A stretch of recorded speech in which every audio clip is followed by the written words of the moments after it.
Hello everyone. तो आज मैं डिस्कस करने जा रही हूँ पावलव का सिद्धांत और ये बहुत छोटी सी वीडियो होने वाली है, तो जल्दी से देख लीजिए। और थॉर्नडाइक का सिद्धांत और स्किनर का सिद्धांत मैं ऑलरेडी डिस्कस कर चुकी हूँ। तो चलिए स्टार्ट करते हैं वीडियो को। पावलव का सिद्धांत, पावलव ने कौन सा सिद्धांत दिया था? इन्होंने दिया था अनुकूलित अनुक्रिया का सिद्धांत। ठीक है, पावलव ने कौन सा सिद्धांत दिया था? अनुकूलित अनुक्रिया का सिद्धांत।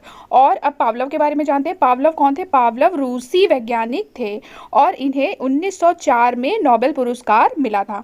इन्होंने किस पर प्रयोग किया था? इन्होंने प्रयोग किया था कुत्ते पर। जैसे क्वेश्चन पूछ लेगा किसने कुत्ते पर प्रयोग किया था, और ऑप्शन में थॉर्नडाइक, स्किनर एंड पावलव होंगे, तो आपका आंसर हो जाएगा कुत्ते पर पावलव ने प्रयोग किया था। ठीक है, और इन्होंने क्या किया था? पाचन क्रिया पर शोध किया था। और मोस्ट इंपॉर्टेंट है, देखिए मैंने वेरी इंपॉर्टेंट लिखा भी हुआ है, अनुबंधन का जनक, अनुबंधन का जनक भी इन्हें कहा जाता है। ठीक है, किसे? पावलव को अनुबंधन का जनक भी कहा जाता है। इन्होंने कौन सा सिद्धांत दिया है? इन्होंने दिया है अनुकूलित अनुक्रिया का सिद्धांत। अब हम जान लेते हैं अनुकूलित अनुक्रिया सिद्धांत के अन्य नाम कौन कौन से हैं जिनसे क्वेश्चन पूछता है। तो अनुकूलित अनुक्रिया सिद्धांत को बोला जाता है शास्त्रीय अनुबंधन का सिद्धांत। वेरी वेरी इंपॉर्टेंट है ये, शास्त्रीय अनुबंधन का सिद्धांत एंड क्लासिकल थ्योरी। ऐसे करके क्वेश्चन पूछेगा कि क्लासिकल थ्योरी किसने दी है? तो पावलव ने। क्लासिकल थ्योरी का अन्य नाम क्या है? तो क्या हो जाएगा? अनुकूलित अनुक्रिया सिद्धांत को ही क्लासिकल थ्योरी कहा जाता है। ठीक है, तो अनुकूलित अनुक्रिया अनुबंधन सिद्धांत के अन्य नाम देख लेते हैं। शास्त्रीय अनुबंधन का सिद्धांत, अनुबंधन सिद्धांत, अनुकूलन का सिद्धांत, क्लासिकल थ्योरी, अधिगम का प्राचीन सिद्धांत या परंपरागत सिद्धांत। ये सब किसे कहा जाता है? ये सब कहा जाता है अनुकूलित अनुक्रिया के सिद्धांत को। ठीक है, अनुकूलित अनुक्रिया के सिद्धांत के अन्य नाम ये सब है, और ये मोस्ट इंपॉर्टेंट है कि आपको अन्य नाम भी पता होने चाहिए। ठीक है, आगे देखते हैं और क्या है। पावलव ने एस प्रकार की थ्योरी दी है। एस मतलब क्या होता है? उद्दीपक। उद्दीपक मतलब भोजन। ठीक है, एस प्रकार की थ्योरी किसने दी है? पावलव ने। जैसे क्वेश्चन पूछेगा एस प्रकार की थ्योरी किसने दी है, तो पावलव ने दी है। इन्होंने प्रयोग किस पे किया था? कुत्ते पर। और प्रयोग क्या था? जब कुत्ते के सामने भोजन रख दिया जाए तो वो क्या होगा? वो हमारा उद्दीपक है। जैसे ही भोजन रखा तो कुत्ते में क्या हुई? लार की वृद्धि हुई। कुत्ते को रस्सी से बांध दिया था। ठीक है, कुत्ता रस्सी से बंधा हुआ था और कुत्ते के सामने भोजन रख दिया था, जो कि क्या था? भोजन क्या था? उद्दीपक था। और जैसे ही भोजन गया तो भोजन की वजह से कुत्ते में लार की वृद्धि हुई। ठीक, पावलव के सिद्धांत में जो भोजन था वो उद्दीपक था, और घंटी जो थी वो क्या थी? कृत्रिम उद्दीपक थी। ठीक है, भोजन उद्दीपक था और घंटी कृत्रिम उद्दीपक थी। पावलव ने अपने सिद्धांत का आधार अनुबंधन को माना है। जैसे क्वेश्चन पूछेगा पावलव के सिद्धांत का आधार क्या है, तो पावलव के सिद्धांत का आधार है अनुबंधन। अनुबंधन क्या है? अनुबंधन ऐसी प्रक्रिया है जिसके द्वारा उद्दीपन तथा अनुक्रिया के बीच सहचर्य स्थापित हो जाता है, इसे अनुबंधन कहते हैं। किसके बीच? उद्दीपन और अनुक्रिया, यानी कि उद्दीपन क्या हो गया? भोजन, और अनुक्रिया कौन कर रहा है? कुत्ता। उनके बीच क्या हुआ? सहचर्य स्थापित हो गया, इसे ही क्या कहा जाता है? अनुबंधन कहा जाता है। और पावलव के इस अनुबंधन सिद्धांत को क्या कहते हैं? क्लासिकल कंडीशनिंग भी कहा जाता है।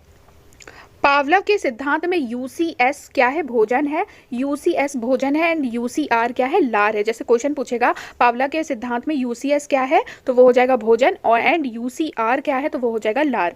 पावलव के सिद्धांत में घंटी के माध्यम से लार का आना एक अस्वाभाविक क्रिया है। जैसे देखो, जैसे क्या होता था, जब खाना कुत्ते को दिया जाता था तो घंटी बजाई जाती थी। ठीक है, तो पहले स्टार्टिंग में क्या हुआ? कुत्ता जब खाना देखता था तब उसके मुंह में लार आ जाती थी, लेकिन कुछ दिनों तक यही प्रक्रिया बार बार दोहराई गई, तो जैसे ही घंटी बजाई जाती थी वैसे ही कुत्ते के मुंह में लार आ जाती थी। तो ये क्या हुआ? घंटी के माध्यम से लार आया, तो ये क्या है? ये एक अस्वाभाविक प्रक्रिया है। तो घंटी क्या होगा? घंटी एक अनुकूलित अनुबंधित अस्वाभाविक उद्दीपक है। ठीक है, पावलव के अनुसार व्यक्ति किसी उद्दीपक के माध्यम से कोई भी कार्य अनुक्रिया करता है तो वो अपने आसपास की परिस्थितियों के साथ भी अनुबंधन कर लेता है। ठीक है, अब देखते हैं कक्षा में क्या प्रयोग है पावलव के सिद्धांत का। विद्यालय की घंटी बजने पर छात्रों द्वारा अपना बस्ता बंद करना ही अनुबंधन है। जैसे विद्यालय की घंटी बजते ही छात्रों को पता चल गया है कि छुट्टी हो रही है, तो ये क्या? ये प्रक्रिया दोहराई गई होगी। जब सबसे पहले ये स्टार्ट हुआ होगा विद्यालय की घंटी बजाना, तब तो छात्रों को नहीं पता था ना कि हमारी छुट्टी हो गई है इसलिए बेल बजाई जा रही है। लेकिन जब उन्हें पता चला कि हाँ छुट्टी होने पर बेल बजाई जा रही है, तो ये क्या हुआ? तब वो अपना बस्ता तुरंत बंद करने लगे। तो उन्होंने क्या किया? अनुबंधन बैठा लिया है ना।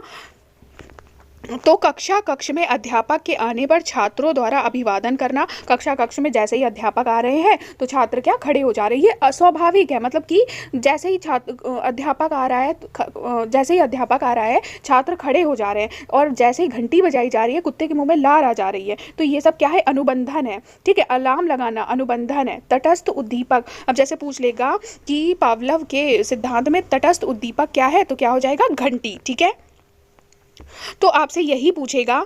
जैसे मैं इंपॉर्टेंट पॉइंट्स बता देती हूँ कि क्या क्या चीज़ें वो पूछ सकता है। जैसे कि पूछ लेगा विद्यालय की घंटी बजने पर छात्र द्वारा अपना बस्ता बंद कर देना किस प्रकार की क्रिया है, तो ये क्या हो जाएगा, ये अनुबंधन है। ठीक है, अब जैसे पूछ लेगा अनुबंधन सिद्धांत किसने दिया है, तो पावलव ने। अब जैसे आप केवल पढ़ के जा रहे हो, अनुकूलित अनुक्रिया का सिद्धांत पावलव ने दिया है और आपने ये सब चीज़ें नहीं पढ़ी हैं, तो आपको कैसे पता होगा अनुकूलन का सिद्धांत भी पावलव का ही है। जैसे क्वेश्चन पूछेगा क्लासिकल थ्योरी किसने दी है, अब जब तक आपको पता नहीं होगा क्लासिकल थ्योरी को ही अनुकूलित अनुक्रिया का सिद्धांत कहा जाता है, तब तक आप ये क्वेश्चन सॉल्व नहीं कर पाओगे। ठीक है, तो इसलिए अनुकूलित अनुक्रिया का सिद्धांत पावलव ने दिया है और इनके अन्य नाम क्या है ये भी आपको अच्छे से याद होना चाहिए। ठीक है।